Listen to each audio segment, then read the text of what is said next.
Om Namo Gurudev Namo. Om Namo Gurudev Namo. Om Namo Gurudev Namo. All right, let's do this. Oh, am I live? There we go.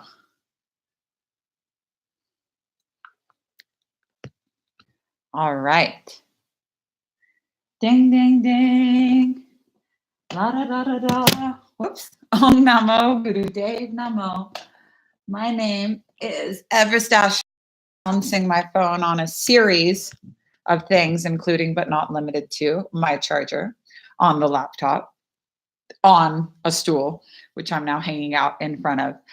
Let me grab a glass of water. I'll see you guys in 1 second.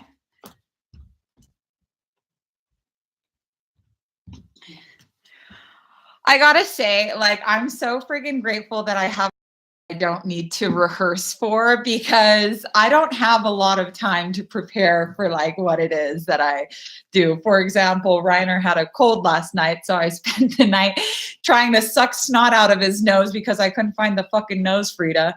So when I started my business, I was like, I want a job that helps everybody, that hurts nobody, and that I don't have to pretend for. Like, I was super fucking sick of, I was super sick of having, oh, thanks.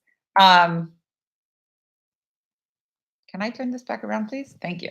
I was really sick of like having to pretend to be nice to people at work. Like, there's nothing that drove me crazier than like somebody doing something that I absolutely couldn't stand and having to be like, the thing is, the poet Rumi says, a mask worn when the face has grown becomes a wall that rubs and cuts. So just because I started my own business doesn't mean that I was immune to having to do things that I didn't like to make the money that I wanted to make. And so it's been a constant practice for me reevaluating what it is that's not making me happy anymore. Where do I feel like I'm wearing a mask for people? What have I outgrown? What am I not enjoying anymore? And why is it that I think that I have to settle for this kind of behavior? Why do I think that I have to have clients that like aren't promptly paying me? Where is it do I feel that I'm not thrilled about what I'm doing anymore? Because everything that we see is just a reflection of our beliefs. And if you don't like what it is that you're seeing, you just have to ask yourself, well, what is it that I would have to believe in order to be seeing these results? And how can I change them around so that it can be something that's actually really supportive for me, something that I enjoy, and something that's fun? So today we're going to be talking to two different women. One is my friend Lex, who we're going to be talking a little bit about plant medicine, and we'll just see what comes up in like the conversation. But talking about the way that plant medicine helps us to realize some of the areas in our lives that we've outgrown. Plant medicine has or psychedelics in general, have a really interesting way of showing you what doesn't belong and how much it's hurting your life to have this thing that you've outgrown staying here and dictating how your days go. So I'd like every single person on here to just close your eyes for a second and think about, what is it that you're doing a lot of right now that you can't stand? Where is it do you feel that you're being rubbed and cut by something? And how is this symbolic of an area in your life that you've outgrown and you're not giving yourself permission to grow? I got tulips one time because I was like, 2016. I got tulips, and when you buy tulips, they're usually in like a dense bouquet. But I had given a lot of them away. I was like smoking a lot of weed at the time. I was just like high on weed and life, but like walking down the streets in Toronto giving away these tulips until I only had like 2 left. And when I put them in the jar, they had a lot of space. And did you know that tulips aren't like this shape? They seriously, if they have space to grow, they look almost like a poppy. They're really, really beautiful, and they last a long time.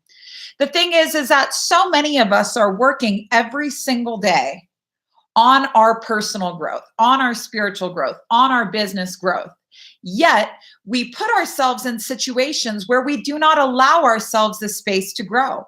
And we start judging ourselves for growing.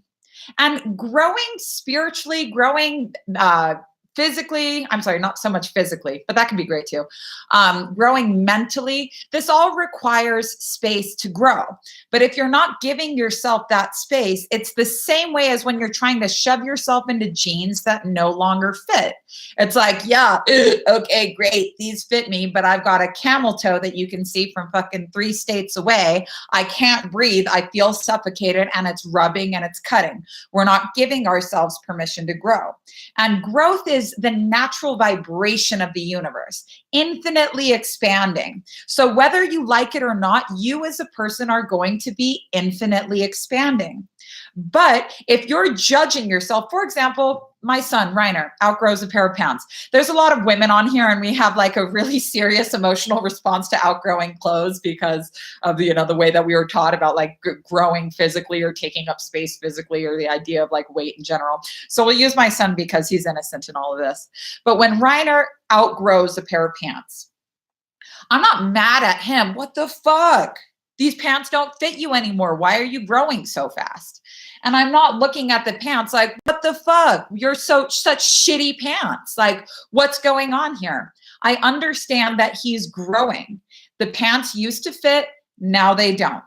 He's growing, the pants don't fit anymore. It just means it's time for a new pair of pants. So today we're going to be talking a little bit about areas in life that we've outgrown and how to give yourself permission to grow and how to be okay with growing. Because look, you have to think of yourself like that tulip. And if you've never seen a tulip, spring is coming up, hopefully.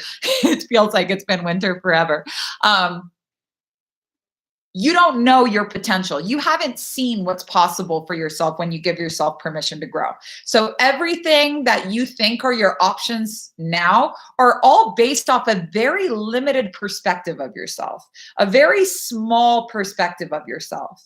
And so you think that all that you can have in the future is like what you've had in the past. And this is exactly the same as trying to have a dinner party for all the people that you want to impress the most, but you're digging for ingredients in last night's garbage. It's the exact same thing. When you're trying to see the intellikeys for your own life, but you're only looking at it from what it is that you know or what it is that your pattern has been so far, you're not seeing clearly at all. So these Tuesday broadcasts are going to be a thing. If you have questions that you want to ask, all of the questions come from people on the Bruja Report. You can submit questions there with your subscription.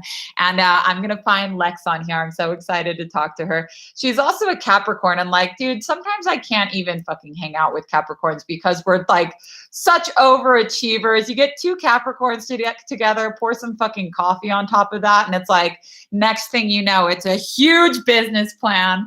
It's like, oh, like, what are we going to do? How are we going to take over the world? So I'm seeing how that goes. Okay, we're waiting for Lex to join right now. Oh, hello. Hi, is it working? Yeah, it's working. I was like, Lex, you have to find your headphones. And then I couldn't find mine. Well, I have these like dorky gamer headphones on right now because I don't have like normal iPhone ones. But also, I'm a Scorpio. Oh, you're a Scorpio? Why did I think you're a Capricorn? Hang on. It says my live video is paused right now. One sec. There we go. Connecting. There we go. Now I'm back. Hey. Hi. Cool. I'm really excited to talk to you today because you have experience with stuff that I don't have any experience with. And I've like done a lot of psychedelics and had a lot of experiences with plant medicine. But Kambo, I remember when you first told me about it and I was like, sounds like the worst part of a psychedelic trip. I'm like, so it's basically like just the puking. But something you said recently was how it always has a tendency to take out what doesn't belong. Like it'll do you the favor in your life, not just in a, damn it. I put there we go. I have a social media timer on my phone that I've never bothered to adjust. So every time I'm on Instagram for more than 5 minutes, it's like, just so you know, you're over your limit. I'm like, ugh. Yeah, it kept going in and out. It's good now though. But yeah, Kambo. Sorry, what were you saying? It kind of cut out. So you told me that it always has a way of taking out what doesn't belong in your life.